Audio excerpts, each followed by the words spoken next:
in the community of Christian believers, God is really want us to follow Him continuously. Yeah. As you accept Jesus Christ, sabi ng Panginoon, sundan mo siya. Hindi lang sa Instagram or sa Facebook.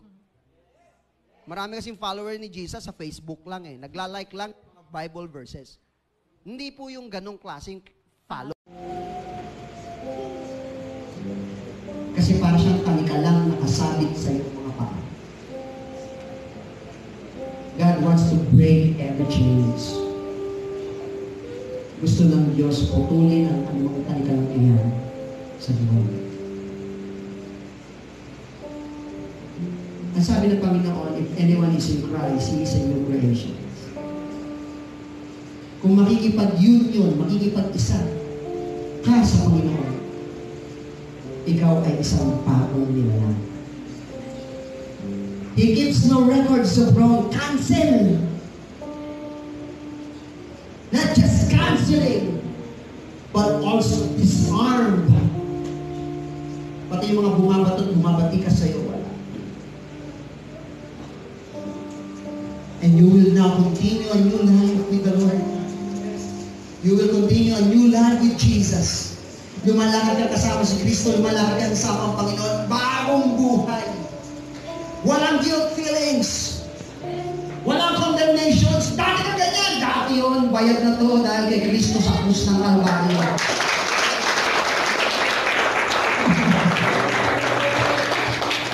That's how God loved us. The reason why you're here in the church. Kasi gustong i-demonstrate ng Lord yung pagmamahal niya sa bawat isa. Don't waste your time. Don't believe dun sa mga philosophies, sa mga authorities in your life na talagang nagpapahirap sa iyo. Allow Christ to sit.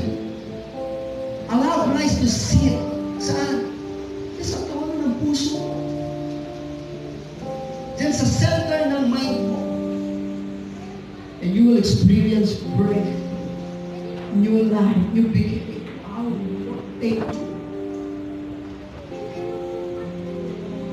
Mga kapatid, I'm encouraging everyone. Let's bow our head and close our eyes. Of decision of your life to go back into His presence and to be consistent.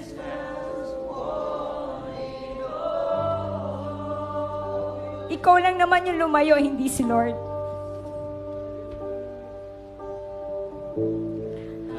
Lord, I pray and I declare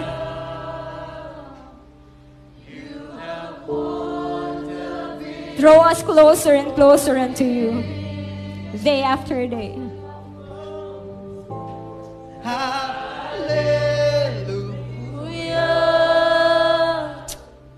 You have Hallelujah.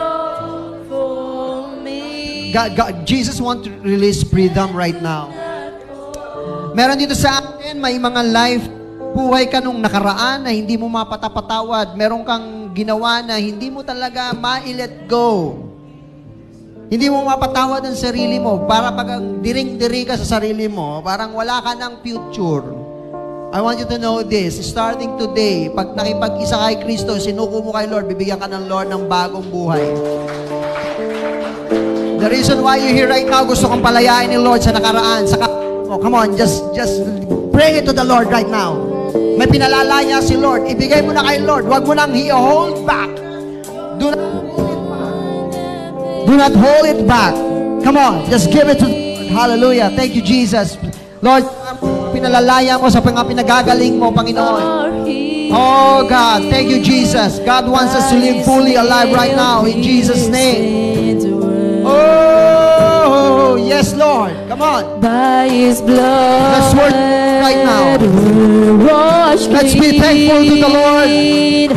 Now we have the victory. Thank you for the victory, Lord. Come on.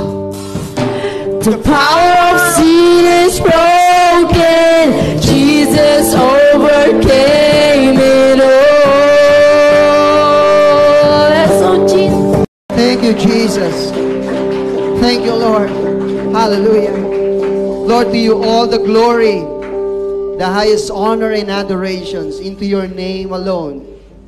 In Jesus' name. Amen. Pwede pa natin palakpakan ng Panginoon siya pa. To God be the glory.